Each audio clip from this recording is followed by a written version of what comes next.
हे महाराष्ट्र माझ्या पुन्हा नवीन ब्लॉगमध्ये तुमचं सर्वांचं स्वागत आहे. आणि आज आम्ही निघालो आहोत की जे गणपती बाप्पांची मूर्ती कशी तयार होते आणि कशा प्रकारे ते तयार करतात आणि कशी त्यांची सजावट करतायत ते आम्ही तुम्हाला आज दाखवणार आहोत. आणि मी आणि माझा भाऊ जो येतोयच आणि आम्ही आता तिकडे निघालो आहे. तर तुम्ही पाहू शकता ही पाठीकडे मी आलो आहे विरारमध्ये तिकडे जे मंदिर म्हणजे जिथे गणपती बाप्पांच्या मूर्त्या तयार करतायत ते घरोघरी नेण्यासाठी ते कशा प्रकारे तयार करतात आणि त्यांना कसं रंगरूप दिलं जातं ते आपण या व्हिडिओमध्ये पाहणार आहोत. तर व्हिडिओला नक्की तुम्ही शेवटपर्यंत पाहत राहा.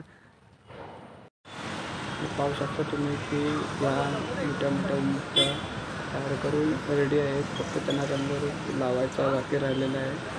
आणि ह्या साईडला सुद्धा ह्या मूर्त्यांमध्ये त्यांचे हात पाय अजून जोडायचे बाकी आहेत आणि ह्यांना कलर द्यायचा बाकी आहे.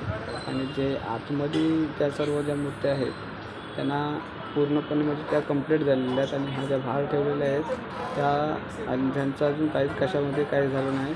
तुम्ही आतमध्ये पाहू शकता की ह्या सर्व मूर्त्या एकदम रेडीमेड करून त्या विकायला ठेवलेल्या आहेत.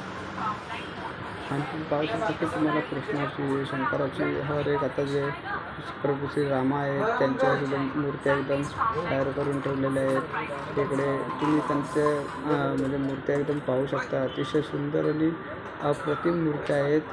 जे माणसांना ती भावूक अशा वाटतील अशा मूर्त्या त्यांनी सजवून ठेवलेल्या आहेत. ते शंकराच्या आहेत काही अलग म्हणजे प्रत्येक मूर्ती त्यांनी अतिशय सुंदर प्रकारे बनवून त्यांची सजावट केलेली आहे.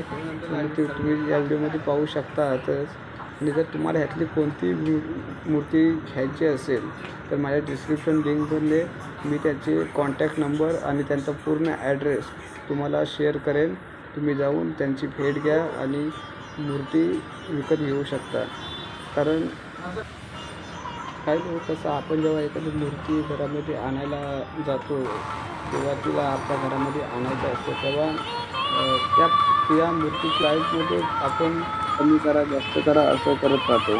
पण आपण हे बघत नाही की त्या कारिगराला एक मूर्ती घडवायला किती वेळ लागतो, किती वेळाच्या नंतरला किती महिन्याच्या नंतर तो ती एक मूर्ती तयार करतो, कशी तिला सजवतो. आता तुम्ही बघू शकता की भाऊ तिला एका ह्यासाठी कलर देत आहेत आणि ते अतिशय भक्तीने आणि प्रेमाने तिला कलर देत एकदम नाजूक हाताने तिला सजवतो. माझं नाव आहे हनेश गवडेकर, राहणारा विरारचं आहे. माझा कारखाना श्री गणेश कला केंद्र आहे. ही आहे 8.5 फुटाची मूर्ती. आता ही तिला साधारण हिला आता भट्टी टाकून सुकवणार तरी तिला भरपूर वेळ तर लागणारच आहे. तिला ही आहे 8.5 फुटाची मूर्ती. तिला प्रभाळ आहे अजून ती 10 फुटापर्यंत जाणार आहे. ही भट्टी लावून सुकवणार तर घासकाम करणं या मूर्तीचं. घासकाम करून झाल्याच्या नंतरला तिला व्हाईट कलर मारणार, मग बॉडी कलर मारणार, मग घासकाम वगैरे सर्व होणार तिचं. आणि प्रभाळ लावून मग पेंटिंग आणि साधारण तिला 15-20 दिवस तरी जातीलच त्या मूर्तीला. बाकीचे छोट्याही मूर्त्या आहेत आपल्याकडे अवेलेबल आहेत. मोठ्या मूर्त्या आहेत अजून त्यांचे हात वगैरे जॉईनिंग करायचे आहेत. त्याचे हात वगैरे जॉईन करून वगैरे टचअप वगैरे सर्व काढून वगैरे सर्व गोष्टीचं आपलं होऊन जाणार आहे. बाकीचं असं कारखान्यामध्ये पण आपले बरेच मूर्त्या पेंटिंग झालेले आहेत. या दाखवतो तुम्हाला. ही बोईसरची गणपती आहे, दोन्ही बोईसरची आहेत. ही पाठीमागे विठ्ठल रखुमाईची प्रभाळ आहे. त्यांचं पण साधारण आपलं हे पेंटिंगचं कामही चालू आहे. असं उदाहरण म्हटलं तर आता क्रेज, आता रामललाचा क्रेज भरपूर चालतोय. रामलला पण आहे आपल्याकडे.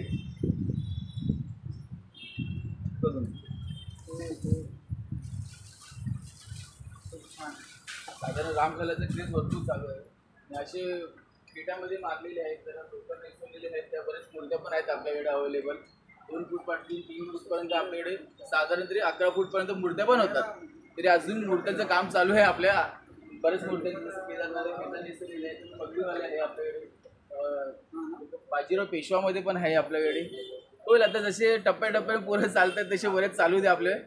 आज सर्वांचं हातभार लागल्याशिवाय का गणपती बनत नाही आहे त्या गोष्टीसाठी. बाकी नमस्कार. बोला. माझ्याकडे अँटिक मूर्त्याही बनतात. जसं उदाहरण म्हटलं तर आता ही हे बोईसरचा राजा आहे, तिला शर्टाचे बटणं वगैरे लावायचे आहेत. अँटिक मूर्त्या जसं कोरोना काळामध्ये मसाल्याचा गणपती बनवला होता आणि बाकीचे खडूचा गणपती बनवला होता. बरेच अँटिक मूर्त्या आपल्याकडे बरेच चालतात. पण साधारण मी 1 वर्ष अगोदर असेल तरच मी मूर्त्यांची ऑर्डर घेतो. कारण की जास्त काम घेत नाहीये त्या लोकांच्या. त्या मूर्तीच्या कारखान्यातून जाऊन आलेलो आहेत आणि मूर्त्या एकदम अतिशय सुंदर आहेत. अगर तुम्हाला ऑर्डर द्यायची असेल तर माझ्या डिस्क्रिप्शन लिंकमध्ये तुम्हाला मी त्यांचा ॲड्रेस, फोन नंबर आणि पत्ता पूर्ण देईन. माझ्या पाठीकडे तो दुकान आहे.